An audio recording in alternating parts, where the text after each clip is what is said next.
Hello, welcome to Wildstar Weekly. My name is Phil, the date is the 12th of April. Yeah, this is the first episode of Wildstar Weekly where we cover the latest news and the weekly news that comes out from the Wildstar team. As we're getting closer and closer to launch and the beta has just been announced, I thought this was a good time to launch the show. So this week we shall be talking about closed beta, PAX, crafting, and also at the end we're going to have a community segment where we look at what you guys have been up to and getting excited about. After much anticipation and a lot of cryptic messages through Wildstar's social media websites, everybody finally was met by this picture which shows that the beta has begun. Now this is a closed beta, so they are sending out waves of invites. They are giving off the impression that there are going to be thousands and thousands of invites, and that unlike recent MMOs, their beta tests will be commencing over many weeks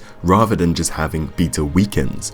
So if you're still really excited and you cannot wait until you can get into the game, not to worry, because hopefully you'll have more chance, but it does mean that you're going to hit that F5 button that little bit more over the next coming weeks.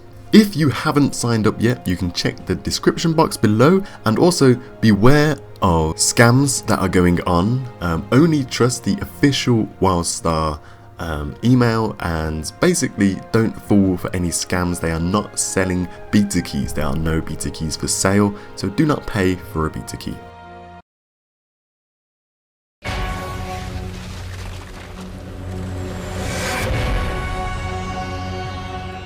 Mike Donatelli from Carbine Studios here, right in front of the Carbine Studios Wildstar booth. We got a lot of great stuff to show you today from Day 1 PAX. Yes, I know that PAX was not in the last week, however, it's such a big deal that I thought for this first episode it should be mentioned. A lot of people got to go to PAX, they got to see the game firsthand, they got to meet the developers, and some people even got to sit on a panel where they got to ask a lot of questions and get the developers' humor. Our team, one of our artists just made the toilet prop for housing. And it flushes, so. And there's a surprise in there too. Wow. From PAX East, we got to hear and learn about a lot more to do with Wildstar. And this goes from character creation,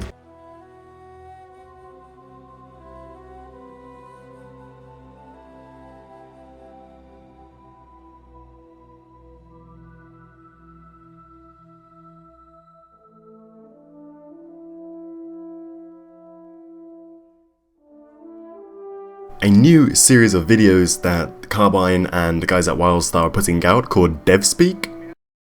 This is DevSpeak. Disclaimer time. This series is about getting into the nitty-gritty of Wildstar. That said, we're going to start with something you might not expect. It's one of our core features: housing. Let's start at the beginning. How do you get a house? Well, just find yourself a Protostar housing specialist.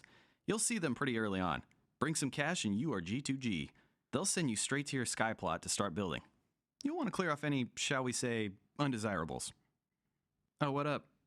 You can stay. Some people managed to get a finer look and a few more details about housing. I'm Phineas T. Rotostar, and today I'd like to talk to you about home. Home. A place to put your feet up. A place to hang your hat. A place that, thanks to years of research by Protostar Corporation, has a statistically insignificant chance of killing you. We here at Protostar would like to interest you in a new home, on a new world, the planet Nexus. Yes, Nexus, planet of mystery, world of excitement. Where'd it come from? No idea, but thanks to Protostar, bam, you can put a house on it. And a ton more information came from PAX. If you want to get more in-depth detail on it, WildstarCentral.com, which is a Wildstar fan site, have done a webpage which rounds up all the information that's came out of PAX, and that is articles, videos, miscellaneous, and just a lot of photos up there as well. The link to that will be in the description below, as well as all the clips you have seen in this PAX East section of Wildstar Weekly. You'll be able to go into the description and find all the full videos of each of the clips that you have seen. Speculation zone. So as you saw, this is a speculation zone. Everything that I say within this zone is all speculation from me. I'm just sort of trying to depict little bits and pieces from Wildstar and come up with something cool that could possibly be in the game, who knows. But at PAX East, the panel that was shown earlier where they gave the little toilet prop example, somebody in their Q&A session asked an interesting question. I'm actually more interested in the customization aspects that you have. Obviously the housing is pretty intense and quite insane. Never really seen anything like that. With the characters though, is there any way you can go into more detail with that?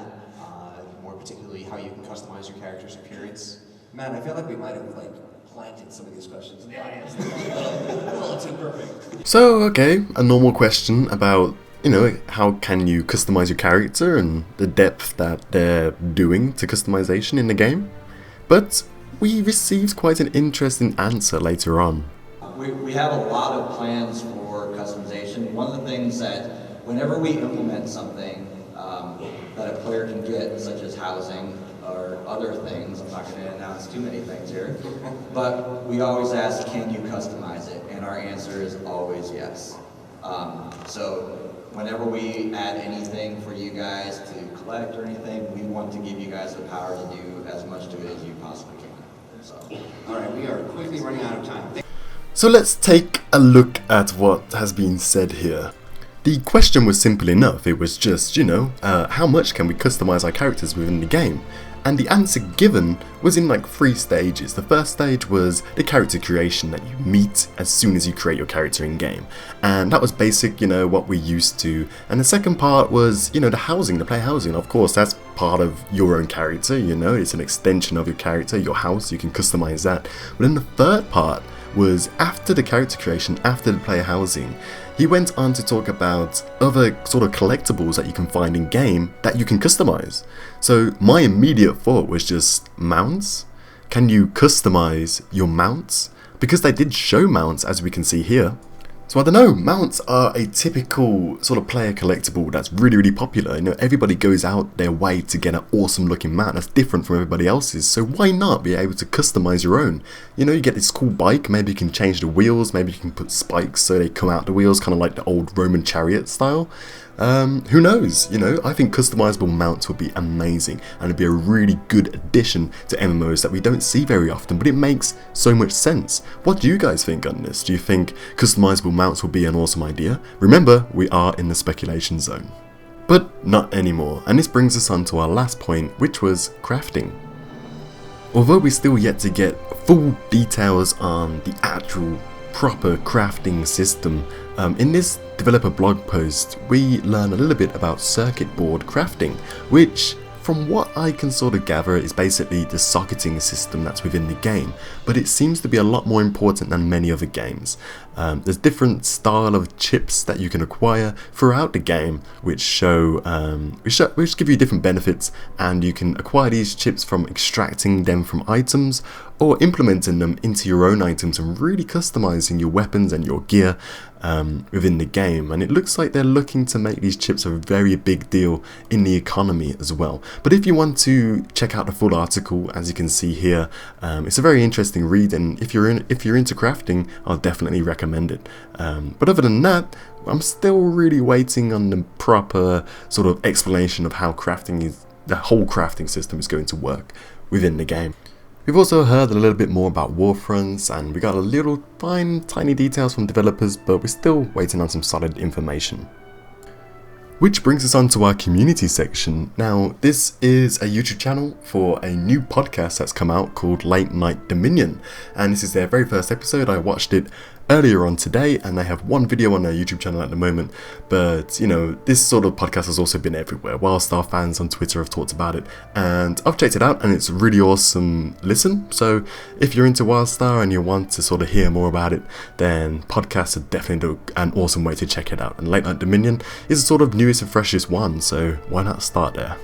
Unfortunately, that brings us to the end of this week's Wildstar Weekly. I would like to thank you for watching, and this is our very first show, so if you can support us by giving us a like and commenting on what you thought about the show, about how it was all set up, or just about the content that was in the episode, then that will help out a ton. And if you have any friends that are interested in Wildstar and would like to watch Wildstar Weekly, do share the video with them. But guys, I'll see you all next week.